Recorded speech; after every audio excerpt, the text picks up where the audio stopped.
மனித குலம், நாம் மனித குலத்தை கடந்து இறை மனித குலம் எனும் பரிணாம வளர்ச்சியில் இருக்கிறோம்.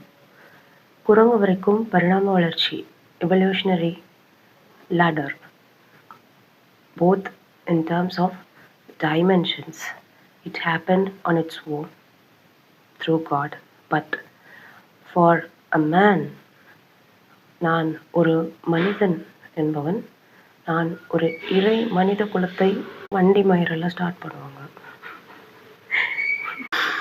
நான் இறை மனித குலத்தை ட்ராவல் பண்ணி அந்த லேடரை வந்து கிளைம் பண்ணுறேன் அப்படின்னு சொன்னால், it has to happen by your own efforts to நீந்த. அதாவது சோர்ஸ் சன்லேருந்து முழு ஒளியாக இருக்கிறவங்க இப்போ இந்த மாதிரி ஒரு முழு இருட்டு உடம்புல உட்காந்துக்கோ பார்த்தீங்களா.